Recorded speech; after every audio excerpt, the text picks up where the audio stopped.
Mauna, letter A pa natin. Okay. So, ganito po.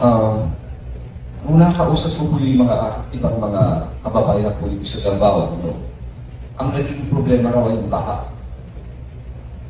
Siguro one of the things na dapat ma-address yung pinaplano ng Megadike na gagawin. So, tututukan po natin ito if indeed this is one of the solutions na importante po ang baha. Now, if we're talking of agricultural basis, this causes hindi na po sa Davao, hindi sa buong Pilipinas. Ako kasi pagdagas ko ng problema, ilalagay ko sa sarili ko kung sa tao. So kung ako ay isang magsasaka, ano ang uunahin ko? Number one, bukod yun sa mga infrastructures na pamukha ng mga silo, etc. Importante ang puhunan. Kung minsan namumutang ka, hindi na 5-6 pa, hindi ba?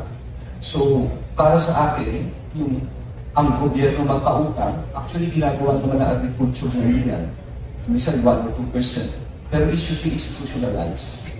Para huwag na kumapit ang ating mga sasaka sa mga use na rate, sa mga mahal na rate. Pangalawang problema ay of course ang climate change. Hindi natin alam ang bagyo o ang long drought na yun, kawawa naman.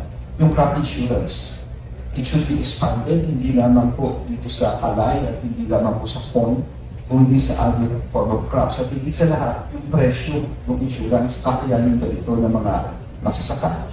At kung kaya subsidize natin, subsidize all over the world. It's importante ang food security and food sustainability. Pangatlo, yung tinatawag natin, kung ikaw ay ama, i-isipin mo anak mo eh. Libre ang ating State University, ang ating ECHO, libre. But at the very least, sila po, mga anak ng kasana ay napag-prioritize. Meron naman tayo mga programa, kamukha ng mga tupahad at kung ano pa. I only dream that one day, yung mga anak nila ay makakagaling ng baon. At through these programs, hindi ma-predetermine na. Kasi kami sa bandang nilong ganun yung ginagawa namin.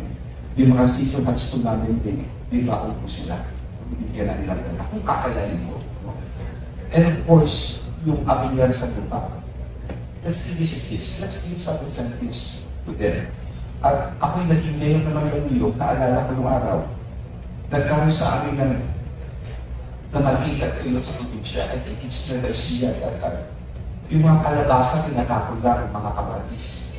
So naawa ako sa magsasakaroon at bilang mayor ko, bibili ko yung produce.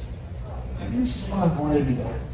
At nila ko sa Mandaluyong, yung practically kinugtod namin lahat, binenta namin, napakamura pa rin at kinuha. Just imagine this. Ilang lokal na pamahalaan meron tayo sa Pilipinas. 84 provinces, thousands of municipalities, 146.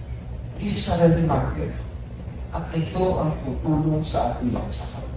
Ilan mo ito sa mga programa na isip ko. Maraming salamat po.